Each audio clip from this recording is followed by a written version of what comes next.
7 days to change your destiny. Seneca once said, "Every new beginning comes from the end of another beginning." Deep down, have you ever felt stuck in your own life? Still the same person, trapped in the same habits, living in the same repetitive cycle. Day after day passes, and nothing really changes, except the growing feeling that you're wasting more of your potential. But imagine this. In just 7 days, you could rebuild yourself. Not with small tweaks, but with a complete transformation. Your mind, your body, your presence, your actions. 1 week is all it takes to step into a new chapter, one so powerful there's no turning back. This isn't some empty promise. It's a roadmap day by day rooted in Stoic philosophy. And if you commit to it, 7 days from now, you'll look in the mirror and realize the old you is gone. Day 1. Destroy the old self.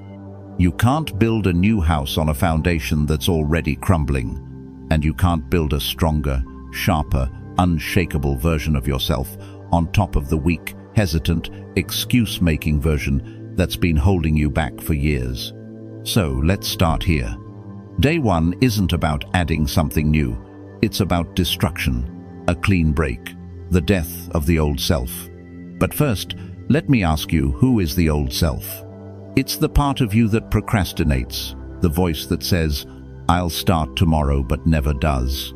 It's the part of you that breaks promises to others, but more dangerously, to yourself. It's the part of you that cares more about what strangers might think than about living authentically. It's the version of you that bargains with bad habits and says, "Just one more time, then I'll quit." That person has to die, today. If you don't bury him now, he'll bury you along with your dreams, your potential, and the life you could have lived. So here's your challenge. Perform a symbolic act of separation. Take a sheet of paper and write it all down. Every weakness, every toxic pattern, every excuse you've been clinging to. Write laziness. Write scrolling for hours instead of working. Write anger that controls me. Write fear of failure. Every single thing you're done carrying. Then destroy it, burn it, rip it into pieces, bury it if you must, watch the flames or the torn fragments, and let that act sear itself into your mind. This isn't just paper turning to ash.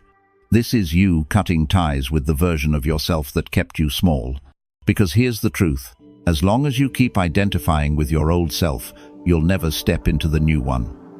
Epictetus once said, "No man is free who is not master of himself." And he was right. Freedom doesn't come from doing whatever you want. It comes from refusing to be enslaved by your own weaknesses. Destroying the old self isn't easy. It hurts. It feels uncomfortable because you've worn those patterns for years like a second skin. But discomfort is proof that change is happening. The old identity will resist. It will whisper in your ear, "This is who you are. You can't change overnight." That voice is lying. You are not your past. You are not your habits. You are not the excuses you once believed. Today marks the funeral of the old you. Don't mourn him. He was necessary to get you here, to teach you what didn't work, but he cannot follow you into the life you're about to create. So light the fire, tear the paper, and make the decision final.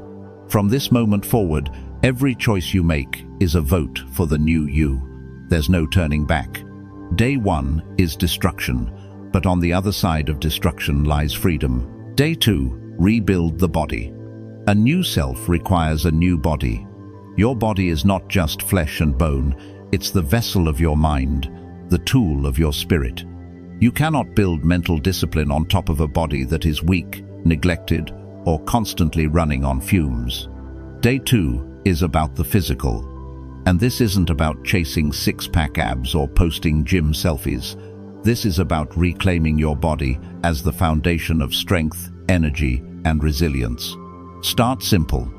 You don't need a perfect plan, fancy equipment, or hours in the gym. All you need is 30 minutes of movement. Run, do push-ups, jump rope, walk briskly. Do burpees until your lungs burn.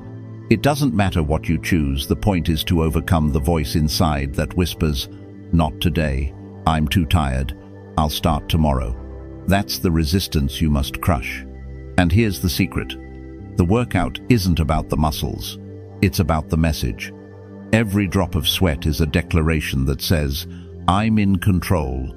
I will not let my body or my laziness dictate my future. But rebuilding your body isn't just about exercise. It's about every choice you make. Today, cut the poison. Too much sugar, fast food, alcohol, endless caffeine. Fuel your body the way you would fuel a warrior before battle. Clean food, water, nutrition that sharpens rather than dulls. Then, fix your sleep. This one is non-negotiable. No more scrolling TikTok until 2 a.m. No more blue light binges. Your body restores itself in sleep. Your muscles rebuild. Your brain resets. Your mind heals. Without sleep, no discipline can last. The Romans had a saying, mens sana in corpore sano, a sound mind in a sound body. The Stoics believed that training the body was training the soul. Seneca himself would plunge into cold water, not for comfort, but to remind himself that he could endure discomfort. To them, the body was not a playground for vanity, but a proving ground for resilience. And think about it. When your body changes, your mind follows. The man who once slouched in defeat starts standing taller. The woman who once doubted herself begins to walk with certainty. Your body becomes the armor that protects your spirit. Day 2 is not about perfection. It's about momentum. Every push-up, every healthy meal, every night of proper sleep is a brick in the fortress you're building. And with each brick, you're not just rebuilding your body, you're rebuilding your identity. Because when you wake up tomorrow and feel the ache in your muscles, that pain isn't weakness. That pain is proof. Proof that yesterday you fought back. Proof that the old self is dying. And if you keep going, day by day, the reflection in the mirror will no longer feel like a stranger. It will feel like the warrior you were always meant to be. Day 2 is the foundation. Rebuild the body and the mind will follow. Day 3, upgrade the mind. By now, you've destroyed the old self and begun rebuilding your body. But strength isn't just measured in muscle or endurance. The greatest battlefield you will ever face is inside your own head. If you don't master your mind will master you. Day 3 is about upgrading your thinking, reprogramming the way you respond to life, because most of your suffering doesn't come from reality itself. It comes from how you interpret reality. Think about it.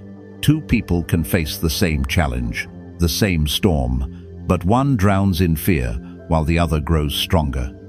What makes the difference? Their mindset. The Stoics taught us that life is less about what happens to you and more about how you respond. Epictetus, born a slave, crippled for life, could have chosen bitterness. Instead, he said, "It's not what happens to you, but how you react to it that matters." That's the heart of today's lesson. Here's how you begin upgrading your mind. 1. Separate what's in your control from what isn't. Every time you face a problem, stop and ask, can I control this? If yes, act with courage. If no, release it. Worrying about things you can't control is like running on a treadmill. It exhausts you but takes you nowhere. 2. Change the inner dialogue. Most of us talk to ourselves in ways we'd never talk to a friend. We say, I'm not good enough. I always fail. This is too hard. But here's the truth. Your brain listens to every word. The old self thrived on excuses. The new self thrives on discipline. Start replacing why me with why not me. Start replacing I can't with I must. 3. Adopt the Stoic principles of amor fati and memento mori. Amor fati means love your fate. Don't just accept what happens, embrace it as necessary. Lost your job? Maybe this is the door that forces you into the career you were meant for. Got rejected? Maybe it's clearing space for something better. Memento mori means remember you will die. Not to depress you, but to awaken you. If life is fragile, then every day matters. Every conversation, every choice, every action is a step closer to the legacy you leave. Let me give you a scenario. Imagine you're working on a big project, and suddenly everything goes wrong. The old you would panic, complain, and maybe quit. The upgraded you, the day 3 you, pauses and says, "Good, this is my chance to practice resilience. This is the training I asked for." That shift changes everything. Because the reality is this: life will never stop throwing challenges your way. But once you upgrade your mind, challenges stop being obstacles and start becoming stepping stones. Marcus Aurelius wrote in Meditations, "The impediment to action advances action. What stands in the way becomes the way." That's not just philosophy, that's strategy. Every obstacle you face is raw material for growth. So today, train your mind like you train your body. Catch negative thoughts and flip them. Practice gratitude in the middle of hardship. Rehearse in your head how a Stoic would respond before life tests you for real. And remember this: the strongest prisons are built in the mind, but so are the keys to escape. Day 3 is the day you start forging that key. Upgrade your mind, and the world itself begins to look different. Day 4. Commanding social presence. By day 4, you've already buried your old self, rebuilt your body, and begun upgrading your mind. But there's another battlefield we cannot ignore: the social world. How you show up around others can either amplify your power or drain it. Think about it before you ever speak. People have already judged you. Your posture, your energy, the way you carry yourself, these things speak louder than words. And here's the hard truth: if you don't learn to command your presence, you'll fade into the background of your own life. Day 4 is about projecting strength, not arrogance; influence, not intimidation; confidence, not noise. 1. Master your body language. A Stoic doesn't shuffle his feet or avoid eye contact. He stands tall, shoulders back, eyes steady. He moves with intention. When you walk into a room, don't let it feel like an accident. Let it feel like a statement. You don't have to say a word for people to know you're grounded. 2. Harness the power of silence. Most people talk to fill the air, but silence controlled, deliberate silence creates gravity. When you pause before answering, when you let your words breathe, people lean in. They feel the weight of what you say because you don't waste breath on fluff. As Epictetus advised, be silent for the most part, or speak only what is necessary and in a few words. 3. Speak with clarity, not volume. A strong presence doesn't mean being the loudest voice in the room. In fact, the loudest are often the weakest. Speak slowly, clearly, and with purpose. A single sharp sentence will outlast 10 minutes of rambling. Remember Marcus Aurelius's lesson: waste no more time arguing about what a good man should be. Be one. 4. Let your actions outshine your words. Anyone can boast. Anyone can brag about what they will do. But a Stoic shows rather than tells.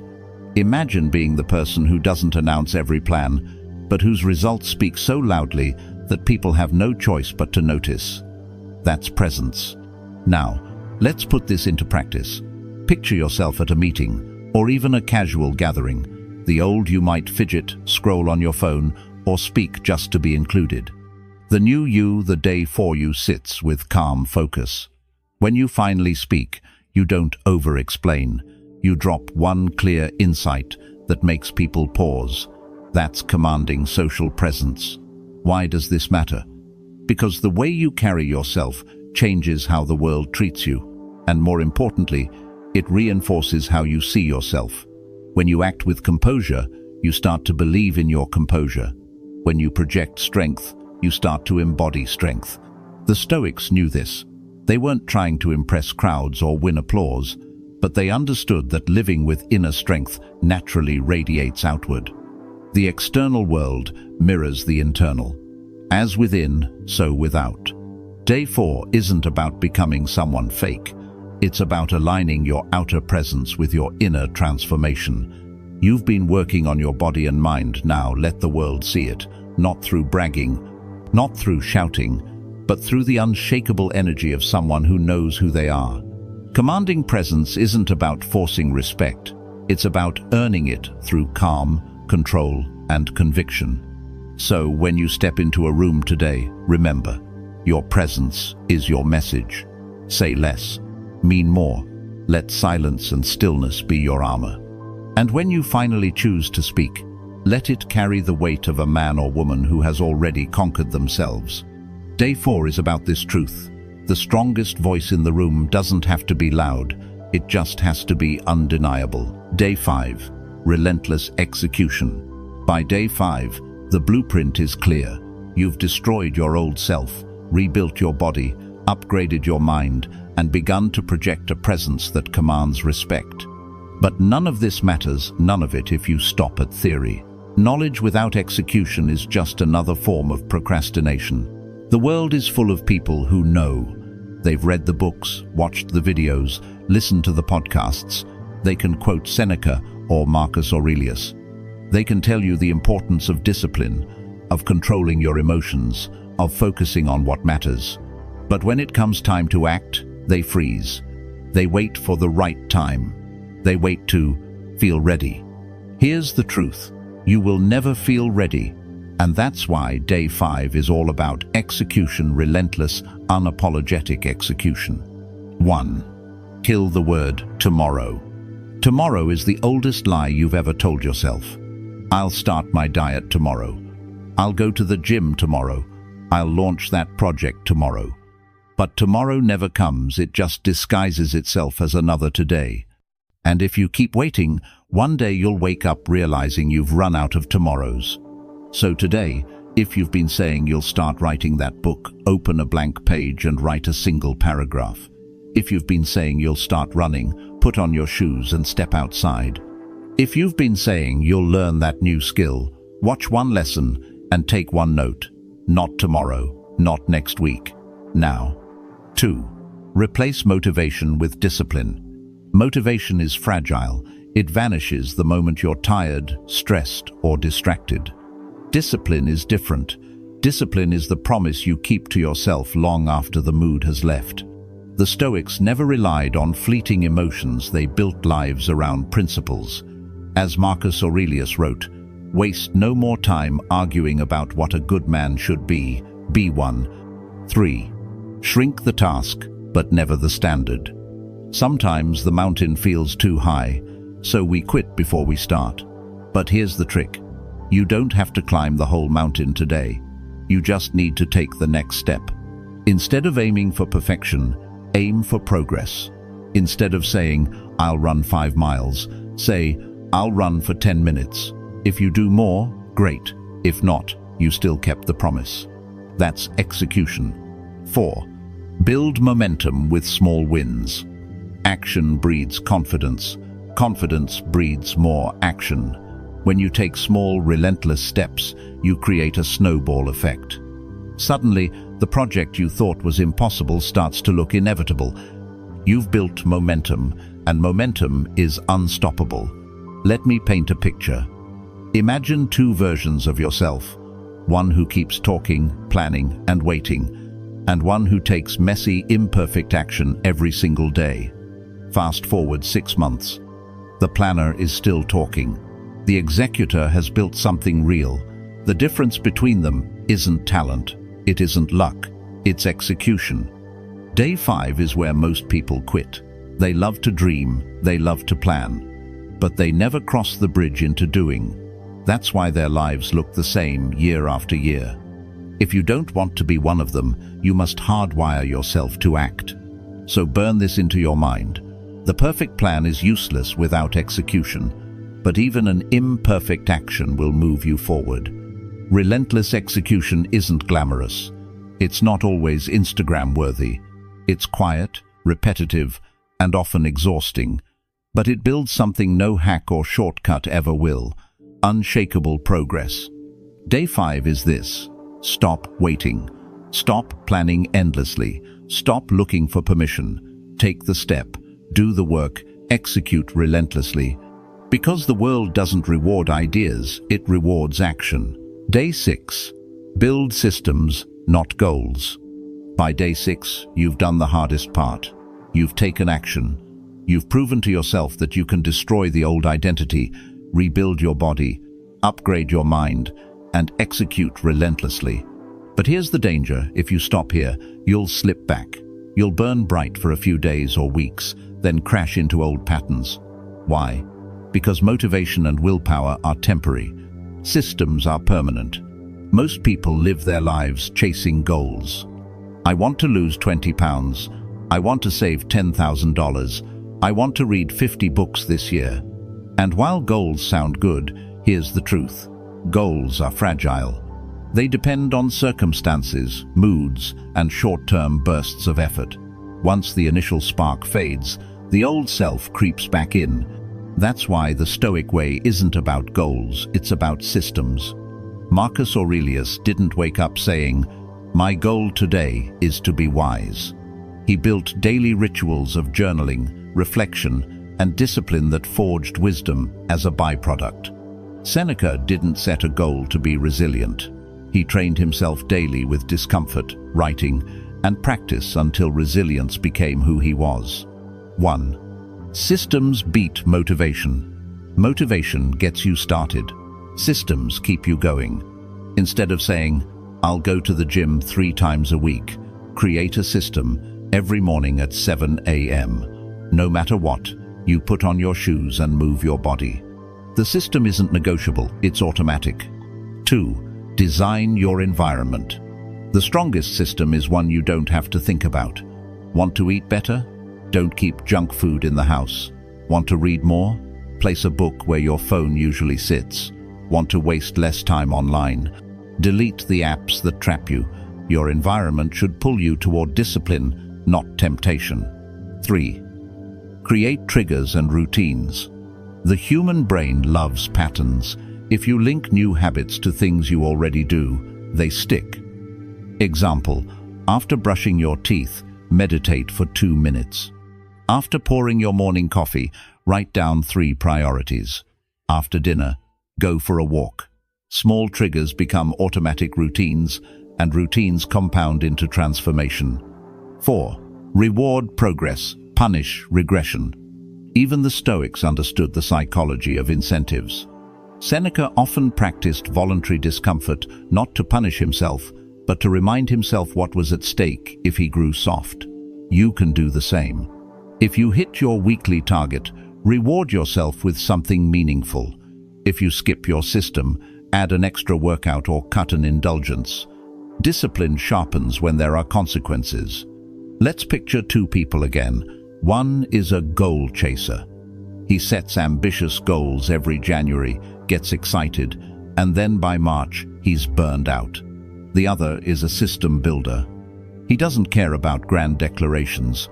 He just follows his routines day after day, quietly stacking small wins. Fast forward a year. The goal chaser is still stuck. The system builder has transformed completely. That's the lesson of day 6. Systems create consistency.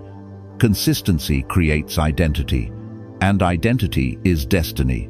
So today, stop asking, "What do I want to achieve?" Start asking, "What system will make that achievement inevitable?"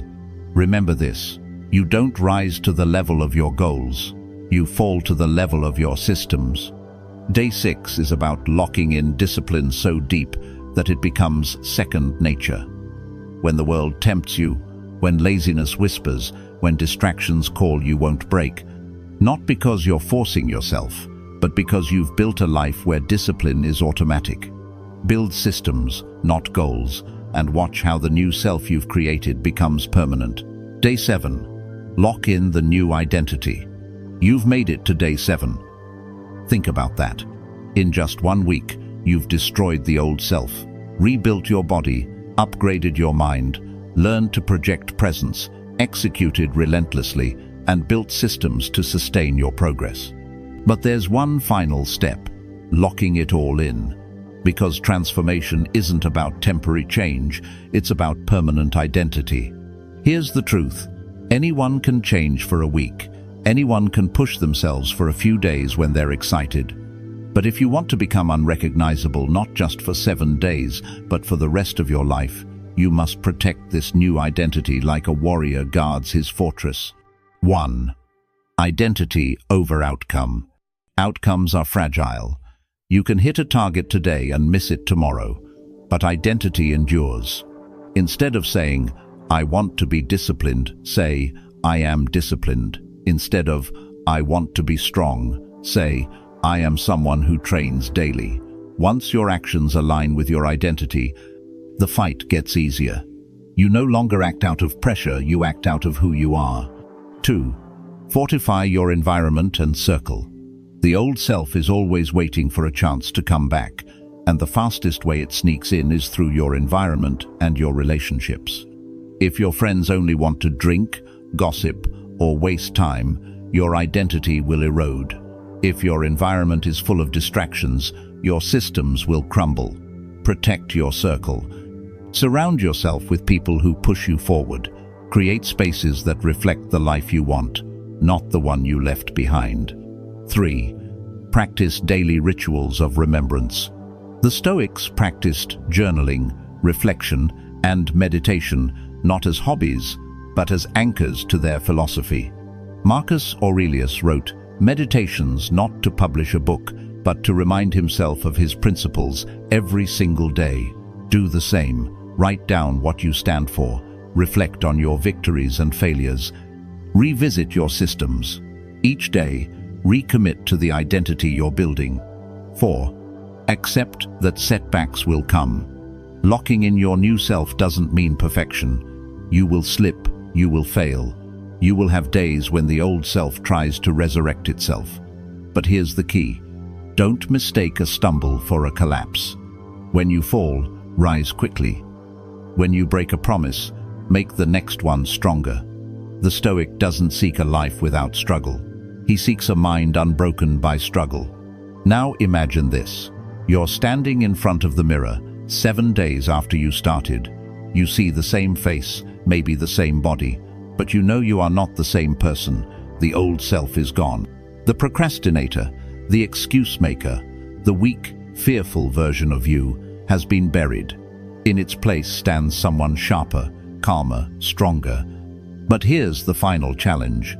Will you carry this forward, or will you let the old self creep back in, convincing you that this was just a phase? Day 7 is the crossroads. You can choose to say, "That was a nice experiment," and drift back to mediocrity. Or you can say, "This is who I am now," and lock it in forever. Remember this. Real freedom is not doing whatever you feel like. Real freedom is living so deeply in alignment with your values that nothing can shake you. This is the final lesson. Identity is destiny. And today, you decide if your destiny is weakness or strength, mediocrity or greatness, the old self or the new. Day 7 is not the end. It's the beginning of the life you were meant to live. Conclusion. The decision is yours. 7 days. That's all it takes to destroy the old, rebuild the body, upgrade the mind, and lock in the new identity. The only question left is this. Will you choose to start today, or will you let another day slip away? If you're ready to take the first step, drop a comment below. Day 1. I'm in. That's not just a comment, it's your commitment to yourself.